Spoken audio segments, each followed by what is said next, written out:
welcome to Unimonks. My name is Hiba Naz and I am your sociology educator. आज का lecture शुरू करते हैं। आज हम पढ़ने वाले हैं अपना चैप्टर 4 एनसीईआरटी इंडियन सोसाइटी का चैप्टर 4 हम पढ़ेंगे। इस चैप्टर से भी सीयूईटी 2022 में 3 सवाल पूछे गए थे और आगे भी चांसेस हैं कि सवाल पूछे जाएंगे। क्यों पूछे जाएंगे? क्योंकि ये इम्पॉर्टेंट है चैप्टर हमारे लिए। इस चैप्टर में हम मार्केट पढ़ेंगे, फिर हम मार्केट सिस्टम को रिलेट करेंगे कास्ट सिस्टम से, जैसा कि हमने चैप्टर 3 पढ़ा था social institutions continuity and change, जिसमें हमने इंडियन सोसाइटी के इम्पॉर्टेंट इंस्टीट्यूशंस के बारे में पढ़ा था। और वो इंस्टीट्यूशंस कौन से थे?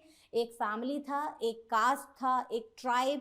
तो इस तरह से इससे बहुत सारे सवाल पूछे गए थे। अब मार्केट को लेकर इन्होंने अलग से एक चैप्टर इंट्रोड्यूस करा है और हमसे कहा गया है कि मार्केट को भी हमें पढ़ना है एज अ इंस्टीट्यूशन की तरह। तो ये भी बहुत इंपॉर्टेंट टॉपिक हो जाता है हमारे लिए कि इससे सवाल पूछे जा सकते हैं।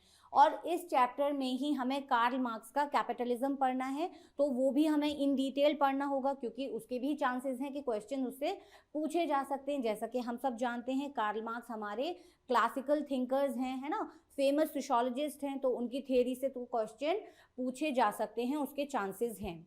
जैसा कि मैंने आपको बताया कि हमने अपना चैप्टर 3 पढ़ा था social institutions continuity and change, और उसमें हमने फैमिली, ट्राइब्स और कास्ट सिस्टम ये सब पढ़ा था और बहुत इम्पॉर्टेंट है ना। इसी तरह से हमें ये चैप्टर 4 पढ़ना है जहाँ पर market as a social institution हमें पढ़ना है। ठीक, तो इसको शुरू करने से पहले हम एक क्विक रिवीजन ले लेते हैं कि हमारे इंस्टीट्यूशंस होते क्या हैं, है ना। तो हमारे इंस्टीट्यूशंस क्या होते हैं? जैसे कि ये हमारा इंडियन सोसाइटी है, ये बहुत सारे कंपोनेंट्स से मिलकर बना है और वो कंपोनेंट्स हमारे क्या हैं? जैसे हमारा क्लास, कास्ट, एजुकेशन है, इकोनॉमी है, ये सारे हमारे इंस्टीट्यूशंस हैं। जैसे हमारा फैमिली है, रिलीजन है, मैरिज है, ये सब इंस्टीट्यूशंस हैं। इनके अपने अपने रोल हैं, इनके अपने अपने फंक्शंस हैं, ये परफॉर्म करते हैं जिससे सोसाइटी में एक सोशल ऑर्डर मेंटेन होता है। ठीक है, सोशल ऑर्डर मेंटेन होता है और स्टेबिलिटी रहती है सोसाइटी में।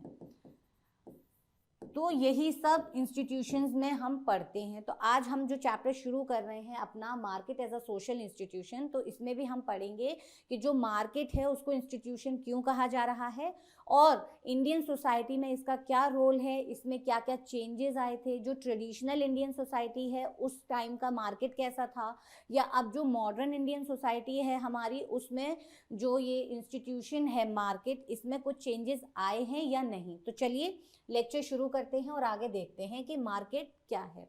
सबसे पहले हमें समझना होगा कि मार्केट क्या है ना, टर्म क्या है। हम सब जानते हैं, वैसे मार्केट सुनते ही क्लिक करता है हमारे माइंड में जो हमारे लोकल मार्केट्स होते हैं, फेमस मार्केट्स होते हैं हमारे लोकेलिटी के, वही है ना। इसी तरह से अगर आपका कोई लोकल मार्केट बहुत फेमस है, आपको शॉपिंग करने जाना है तो आप वहीं जाओगे तो फौरन आपके दिमाग में आ रहा है कि ऐसी जगह जहाँ पर आप जाकर शॉपिंग कर सकते हो। ठीक, लेकिन अब हम सोशियोलॉजी में मार्केट पढ़ रहे हैं तो सोशियोलॉजिकल पॉइंट ऑफ व्यू से हमें चीज़ें देखनी होंगी। तो सोशियोलॉजी में हम क्या स्टडी करते हैं? हम सोसाइटी को स्टडी करते हैं, ठीक है। और सोसाइटी में भी हम क्या स्टडी करते हैं? इंट्रैक्शंस को स्टडी करते हैं और रिलेशनशिप्स को स्टडी करते हैं, ठीक है, रिलेशनशिप्स। अब ये जो रिलेशनशिप्स और इंट्रैक्शंस हैं ये कौन से होते हैं? हमारे सोशल, है ना, सोशल इंट्रैक्शंस और सोशल रिलेशनशिप्स को ही तो हम स्टडी करते हैं सोशियोलॉजी में और सोसाइटी में।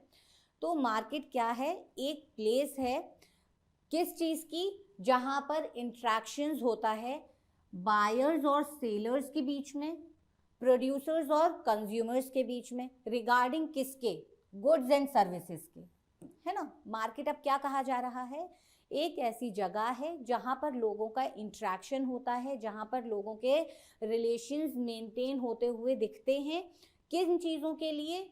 गुड्स एंड सर्विसेज के लिए। अभी जैसे मैंने आपको एग्जांपल दिया था कि आप अपने लोकल मार्केट में जाते हो, शॉपिंग करते हो, तो किस चीज़ की शॉपिंग करते हो आप? गुड्स एंड सर्विसेज ही होते हैं ना। आपका क्लोथिंग आइटम्स होते हैं, आपके एसेसराइज होते हैं, ज्वेलरी होती है, परफ्यूम्स होते हैं, मेकअप किट्स होते हैं, शूज़ होते हैं, फुटवेयर्स होते हैं, ये सारी चीज़ें हैं ना, गुड्स एंड सर्विसेज। अब यहाँ हम बात कर रहे हैं सर्विसेज, तो जैसे हमारे डॉक्टर्स हुए, हमारे टीचर्स हुए, है ना, पोस्टमैन हुए, ये लोग कौन है, हमें सर्विस प्रोवाइड करते हैं।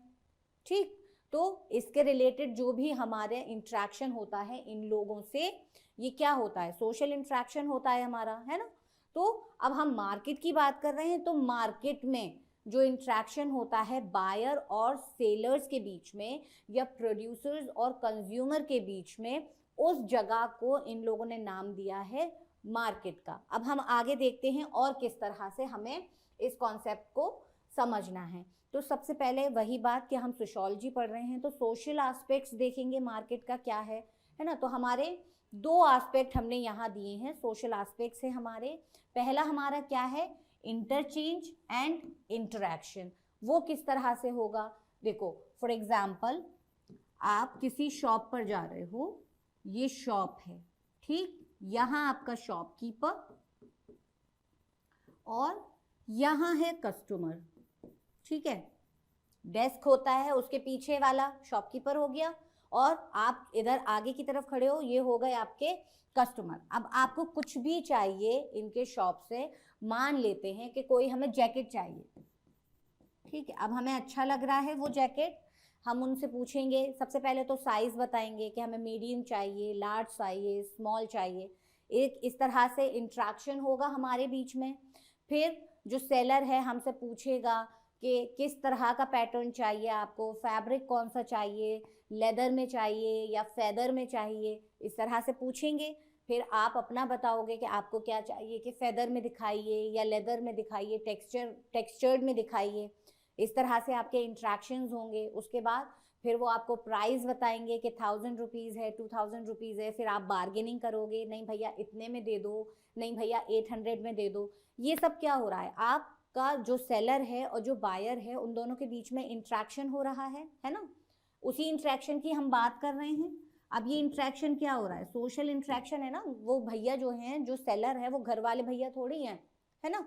एक मार्केट में बैठे हैं, अपनी शॉप लेकर बैठे हैं, उन्हें अपना प्रॉफिट अर्न करना है, उनको अपनी इनकम अर्न करनी है ना। वो उनका प्रोफेशन है कि वो वहाँ जाके बैठ के उन चीज़ों को सेल कर रहे हैं। तो ये एक आपका क्या हो रहा है, मार्केट में हो रहा है, या फिर उस प्लेस को हम बोलें अगर तो पब्लिक प्लेस है, सोशल एक्टिविटी है, ये पब्लिक प्लेस पर चीज़ें हो रही हैं। तो क्या चल रहा है वहाँ पर, आपका इंट्रैक्शन हो रहा है उनसे।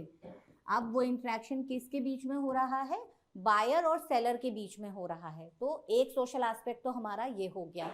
अब हमने यहाँ देखा कि इंटरचेंज, तो इंटरचेंज किस चीज़ का होगा, प्रोडक्ट का होगा, ठीक है, प्रोडक्ट का होगा ना। और किसका इंटरचेंज होगा, किससे, मनी से।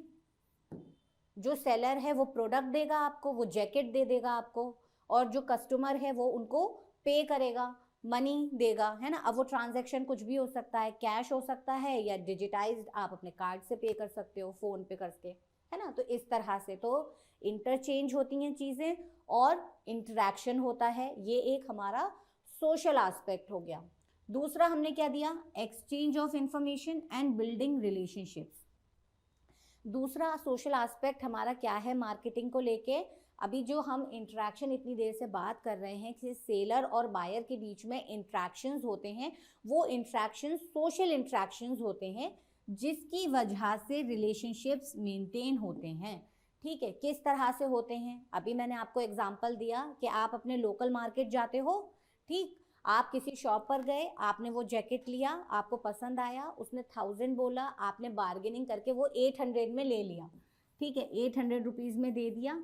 अब आप घर आए, आपने वो अपने जैकेट सारे फ्रेंड्स को दिखाया, रिलेटिव्स को दिखाया, कॉलेज पहन के जा रहे हो, अब आपको कॉम्प्लीमेंट्स मिल रहे हैं, जैकेट तो बहुत अच्छा लग रहा है, जैकेट तो बहुत अच्छा लग रहा है। अब क्या होगा, आप बताओगे कि मैंने उस मार्केट से, उस शॉप नंबर से ये जैकेट लिया था। तो एक तो ये चीज़ हुआ, एक्सचेंज ऑफ इंफॉर्मेशन हुआ, ठीक, आप इंफॉर्मेशन दे रहे थे उस मार्केट में जाके। आपका जो एक सोशल एक्टिविटी हुआ वो सिर्फ वहीं नहीं रहा, आप उसको अपने साथ लेकर आए, ठीक, एक्टिविटी लेकर नहीं आ रहे, वो चीज़ें जो सब आपके साथ हुई थी वो आपके साथ, आपके दिमाग में, आपकी बातों में आई। आप वहाँ आए, अपने घर आए, आपने अपने या कॉलेज आए, फ्रेंड से डिस्कस करा, अपने रिलेटिव से डिस्कस करा, तो एक्सचेंज ऑफ इंफॉर्मेशन हुआ। अब यही बिल्डिंग रिलेशनशिप किस तरह से, तो मैं आपको एग्जांपल दे रही हूँ। उसने आपको 1000 में दिया बोला था, आपने 800 में परचेज कर लिया, ठीक। अब आपको लगा भैया सस्ता देते हैं, कहना मानते हैं, कम करवाओ तो कर लेते हैं। अब नेक्स्ट टाइम फिर शॉपिंग करना है तो आप उन्हीं के पास जाओगे, ठीक। तो उससे क्या होगा, एक रिलेशनशिप मेंटेन कर रहे हो। नेक्स्ट टाइम जाओगे तो क्या बोलोगे, भैया हम आप ही की शॉप से लेते हैं, लास्ट टाइम भी आपके पास से ही लेकर गए थे। इस तरह के कॉन्वर्सेशन होंगे। तो ये सब क्या चल रहा है, चल तो ये मार्केट में रहा है, एक मार्केटिंग प्रोसेस चल रहा है आपका, लेकिन इसमें सोशल एक्टिविटी इंक्लूड है आपकी, है ना। सोशल एस्पेक्ट्स ऑफ मार्केटिंग हमें यहाँ देखने को मिल रहे हैं, जहाँ पर हमारा इंटरचेंज एंड इंटरेक्शन भी हो रहा है, ठीक। और उसके बाद एक्सचेंज ऑफ इंफॉर्मेशन भी हो रहा है और बिल्डिंग रिलेशनशिप भी हो रहा है। तो देखा किस तरह से एक इकोनॉमिक एस्पेक्ट या इकोनॉमिक एक्टिविटी कहीं दूसरी जगह पर हो रही है, जहां पर लोग चीज़ खरीद रहे हैं और बेच रहे हैं, लेकिन वहां पर भी हमने सोशियोलॉजी ले गए और हमने देखा कि सोशल एस्पेक्ट्स क्या है इन एक्टिविटीज़ के पीछे। तो हमने देख लिया कि ये एस्पेक्ट्स हैं इंटरचेंज और इंटरेक्शन का, और एक्सचेंज ऑफ इंफॉर्मेशन और बिल्डिंग रिलेशनशिप का। होप समझ में आ रहा होगा इतना, है ना। इंटरेस्टिंग है और इजी भी है, तो अच्छे से समझ में भी आएगा। अब वहीं हम जब मार्केट की बात कर रहे हैं तो इकोनॉमिक टर्म तो होगा ही होगा इसमें यूज, है ना। मार्केट की बात करेंगे और वहां पर मनी ना हो, ठीक है, तो कैसे चलेगा। यही सारी चीजें तो हम इंटरचेंजेबली यूज करेंगे ना। मार्केट है हमारा, इकोनॉमी है हमारा, मनी है हमारा, तो वहाँ पे फिर हमारे इकोनॉमिकल टर्म्स आ जाएंगे कि किस तरह से मार्केट में इकोनॉमिक पर्सपेक्टिव देखा जाता है। सबसे पहले हमारा ये इकोनॉमिक पर्सपेक्टिव है, ठीक है। अब इसमें क्या हो रहा है, देखो सबसे पहले इन्वेस्टमेंट। मुझे कोई बिजनेस करना है, मैं अपने पापा के पास जाऊंगी, अपने फादर के पास जाऊंगी, मैं कहूँगी I need money for my business, आप इन्वेस्ट करो उसमें थोड़ा सा, वो मुझे एक अमाउंट दे देंगे, ठीक है, ठीक। उसके बाद फिर क्या होगा, इन्वेस्टमेंट मिल गया, पैसे मिल गए, अब मैं एक बिजनेस करना चाहती हूँ, विंटर्स चल रहे हैं जैकेट का, अब मैं जाऊंगी एक होलसेल मार्केट, ठीक, होलसेल मार्केट। आ गए मार्केट पैसे लेके हम लोग, ठीक है, मार्केट आए, यहां से हमने परचेज कर लिए अपने 500 पीसेज ऑफ जैकेट, ठीक, ये हमने जैकेट परचेज कर लिए, तो हो गया फिर हमारा प्रोडक्शन। ये अभी हमारा इकोनॉमिक एस्पेक्ट चल रहा है एक मार्केट को लेकर, ठीक है। हमने पहले इन्वेस्टमेंट लिया, हम फिर गए प्रोडक्शन की तरफ, हमने वो परचेज कर लिए प्रोडक्ट, ठीक है। परचेज नहीं करे तो हम मैन्युफैक्चरिंग से क्या करेंगे कि हम कोई भी प्रोडक्ट बनवा सकते हैं। जैसे ये जैकेट्स मैं ख़रीदूँ ना और मैं किसी से सिलवा लूँ, किसी टेलर पे जो मटेरियल है वो ख़रीद के और उसको दे दूँ कि आप ये स्टिच कर दो, तो वो स्टिच कर देगा, है ना। तो इस तरह से हमने प्रोडक्शन प्रोसेस कर लिया। उसके बाद हम क्या करेंगे, हम जाएंगे डिस्ट्रीब्यूशन की तरफ। डिस्ट्रीब्यूशन क्या हुआ, मार्केट के जो शॉप्स हैं,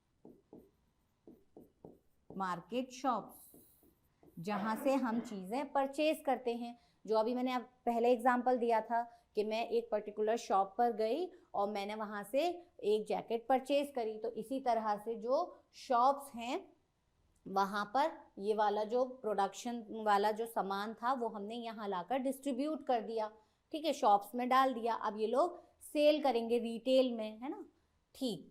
अब हम यहाँ पर आएंगे, फिर यहाँ होगा कंजम्पशन, ये कस्टमर वाला पार्ट हो गया कि मार्केट गए, खरीद कर लेकर आ गए, ठीक। तो इकोनॉमिक एस्पेक्ट जो था वो हमने देख लिया मार्केट का। जिस तरह से हमने देखा था मार्केट का सोशल एस्पेक्ट, उसमें हम क्या कर रहे थे, इंट्रैक्शन कर रहे थे, इंटरचेंज कर रहे थे चीज़ों को, और क्या कर रहे थे, इंफॉर्मेशन को एक्सचेंज कर रहे थे, और हमारे जो रिलेशनशिप्स थे उनको बिल्ड कर रहे थे।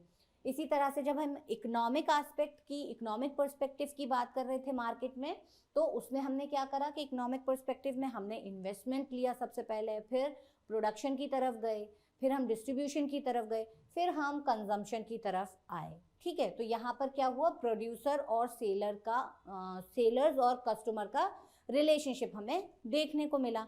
और ये देखिए इस सारे प्रोसेस में इकोनॉमिक पर्सपेक्टिव में सोशल एक्टिविटीज़ कितनी इन्वॉल्व हैं साथ के साथ, सारी सोशल एक्टिविटीज़ ही है ना।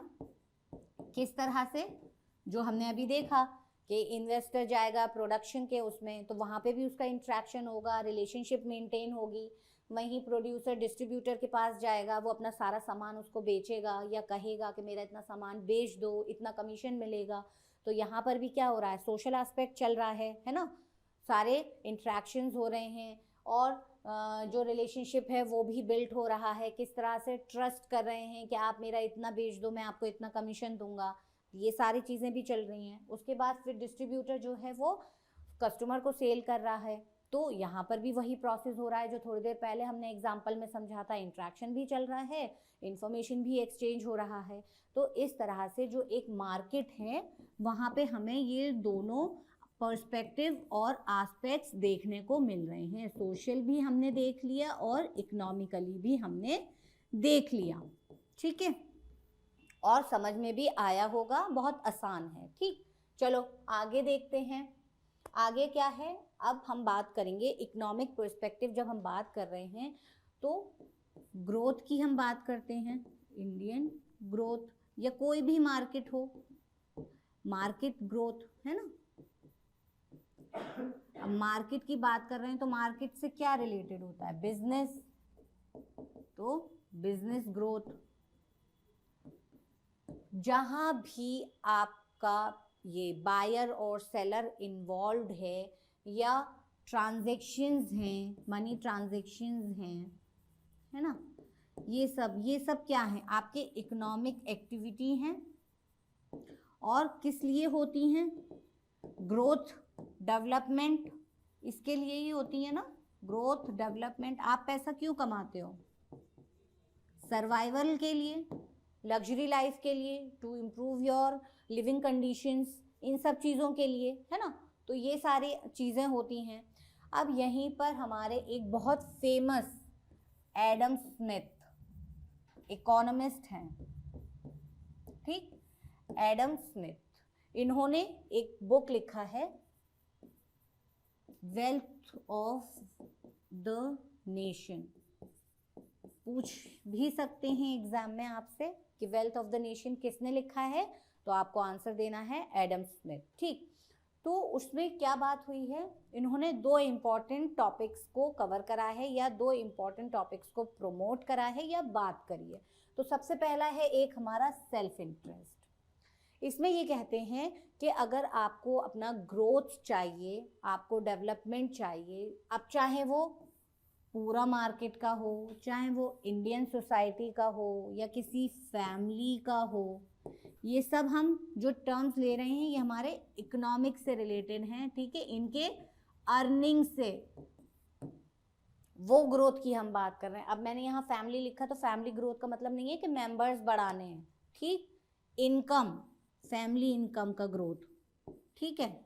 ये तो क्या कहते हैं कि आपको कभी भी किसी मतलब ग्रोथ चाहिए, डेवलपमेंट चाहिए, तो उसमें सबसे इम्पॉर्टेंट जो एलिमेंट है ना वो है सेल्फ इंटरेस्ट।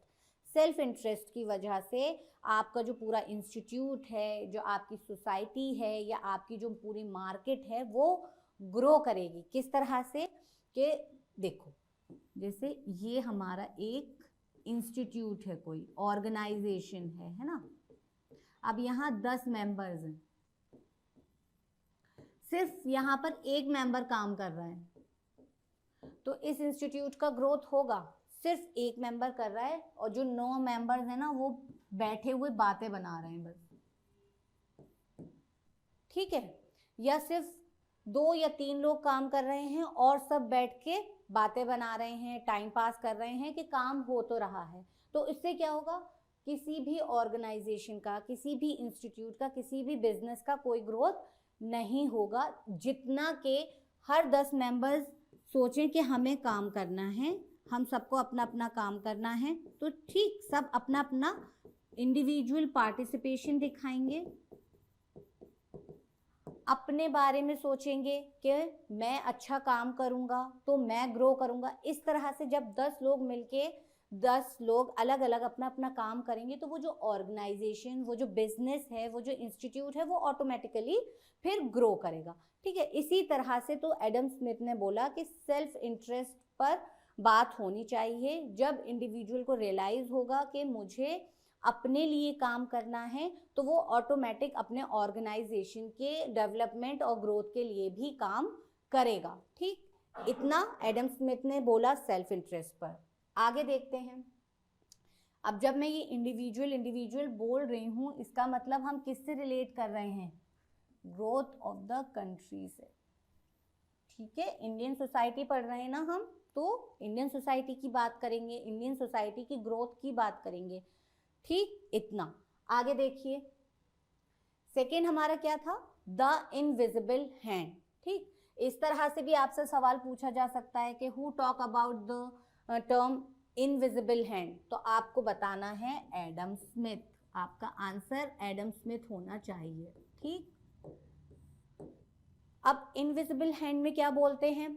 उसमें फिर वही बात करते हैं कि free from all regulations, free from all regulations. जैसे कि कोई भी इंस्टीट्यूट है, कोई भी ऑर्गेनाइजेशन है, उसमें कोई भी एक डोमिनेशन रोल नहीं होना चाहिए। ठीक, डोमिनेशन रोल नहीं होना चाहिए। उसका जो ऑर्गेनाइजेशन है, उसके मेंबर्स हैं, वो खुद ही डिसाइड करेंगे उनको कितना वर्क करना है, कैसे वर्क करना है, कब वर्क करना है ना। जैसे अब मैंने अभी आपको एग्जांपल दिया कि ये कोई इंस्टीट्यूट है।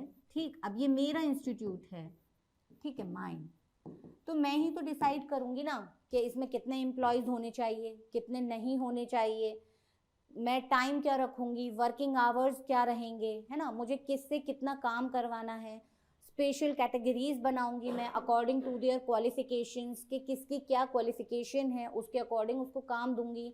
तो ये सब किसका डिसीजन होगा? मेरा होगा। अब मुझे पसंद नहीं आएगा ना कि मेरी जगह, अगर मैं ओनर हूँ और मेरी जगह कोई और डिसीजंस ले रहा है या कोई और बताएगा कि आपको क्या करना चाहिए, क्या नहीं करना चाहिए, इससे जो मेरा इंस्टीट्यूट है वो ग्रो करेगा? बिल्कुल नहीं करेगा, क्योंकि किसी और को पता ही नहीं है मेरे इंस्टीट्यूट के अंदर क्या चल रहा है, क्या नहीं चल रहा, या मेरे बिजनेस में मुझे लॉस हो रहा है या प्रॉफिट हो रहा है। बाहर के इंसान को तो नहीं पता होगा ना, तो उसका फिर इंटरफेरेंस जो होगा वो मेरे लिए क्या होगा? हेल्पफुल होगा या हार्मफुल होगा? आप लोग बताओ। ठीक है, कमेंट करो क्या होगा मेरे लिए। तो इस तरह से फिर एडम स्मिथ ने बोला कि इनविजिबल हैंड का कॉन्सेप्ट होना चाहिए।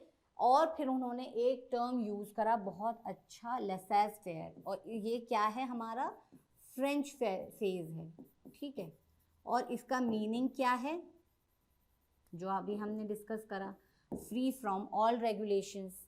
किस तरह से? अब जैसे हमने यहाँ डाला है कि इसमें क्या होता है कि फ्री मार्केट कंपटीशन होना चाहिए, है ना, जो डिटरमिन करेगा कि जो हमारे प्रोडक्ट हैं उसका कॉस्ट कितना हमें रखना है, कितना नहीं रखना, जो अभी हमने डिस्कस करा कि ये सब मैं डिसाइड करूँगी। मेरा बिजनेस है अगर, तो मैं डिसाइड करूँगी मुझे अपने प्रोडक्ट कब बेचना है, कितने प्रॉफिट पे, कितना मार्जिन लगाकर बेचना है ना, या मेरा जो वर्किंग आवर्स होगा वो मुझे कितना रखना है। और जो अभी मैंने बताया था कि अकॉर्डिंग टू क्वालिफिकेशंस मैं बताऊंगी किसका क्या स्पेशलाइजेशन है और कौन सी टीम है जो कौन सा काम हैंडल करेगी। मार्केटिंग टीम अलग होगी, मैन्युफैक्चरिंग टीम अलग होगी।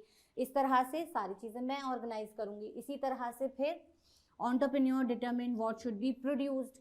हम ही डिसाइड करेंगे कि हमें कौन सा प्रोडक्ट बनाना है। ये मेरा बिजनेस है तो मैं ही बताऊंगी ना कि मेरा स्पेशलाइजेशन किस में है। मैं फुटवेयर्स अच्छा बना सकती हूँ या मैं क्लोथिंग अच्छी बना सकती हूँ, या इस पर मैं रिसर्च करूँगी कि कौन से मार्केट में कौन सा प्रोडक्ट की डिमांड ज़्यादा है तो मुझे कौन सा प्रोडक्ट सेल करना चाहिए। तो ये सब कौन करेगा? ये सब एंटरप्रेन्योर्स करेंगे ना डिसाइड। गवर्नमेंट या कोई और इसमें कुछ इंटरफेरेंस की ज़रूरत नहीं है या उनके कुछ भी इंटरवेंशंस की ज़रूरत नहीं है इन चीज़ों में। ठीक है, तो एडम स्मिथ ने फिर किसकी बात करी? एक सेल्फ इंटरेस्ट की बात करी और दूसरा उन्होंने इनविजिबल हैंड की बात करी।